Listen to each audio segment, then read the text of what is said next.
మామూలుగా ఒక hero cinema పెద్ద ఫ్లాప్ అయిందంటే ఆ తర్వాతి సినిమా మీద ఖచ్చితంగా ఆ ప్రభావం ఉంటుంది. అయితే లాస్ట్ మూవీ ఎంత పెద్ద డిజాస్టర్ అయినా తరువాతి సినిమా మీద ఆ ఎఫెక్ట్ అసలు పడలేదు అంటే అలాంటి హీరోనే సూపర్ స్టార్స్ అంటారు. పవర్ స్టార్ పవన్ కళ్యాణ్ ఆ కోవలోకే వస్తాడు. ఒక టైంలో 10 ఏళ్ల పాటు పవన్కు స్థాయికి తగ్గ విజయం లేకపోయినా సరే తన ప్రతి సినిమాకు మంచి హైప్ వచ్చింది. పంజా లాంటి డిజాస్టర్ తర్వాత కూడా గబ్బర్ సింగ్కు విపరీతమైన హైప్ వచ్చింది. ఇక ఆ సినిమాకు పాజిటివ్ టాక్ రావడంతో ఎలా వసూళ్లు మోత మోగించిందో తెలిసిందే కదా. ఇప్పుడు సర్దార్ గబ్బర్ సింగ్ లాంటి డిజాస్టర్ తర్వాత రాబోతున్న పవన్ సినిమా కాటమరాయుడుకు కూడా హైప్ తక్కువేమీ లేదు. టీజర్ రిలీజ్ అవ్వగానే ఆ సినిమాపై అంచనాలు భారీగా పెరిగిపోయాయి. పబ్లిసిటీ కూడా కొంచెం గట్టిగా చేస్తూ హైప్ మరింత పెంచేశారు.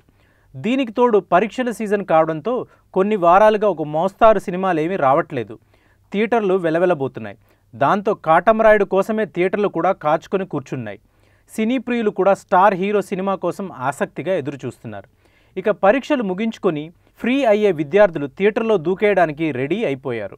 మొత్తంగా కాటమరాయుడు థియేటర్లోకి దిగే సమయానికి హంగామా మామూలుగా ఉండదు. ఈ చిత్రాన్ని తెలుగు రాష్ట్రాల్లోని కనీసం 80% థియేటర్లో నింపేయాలనే అంచనా. కాబట్టి నాన్ బాహుబలి డే 1 రికార్డును భారీ తేడాతో కొట్టేయడం ఖాయం. సర్దార్ గబ్బర్ సింగ్ సినిమానే తొలి రోజు 30 కోట్ల షేర్ రాబట్టి సంచలనం రేపింది.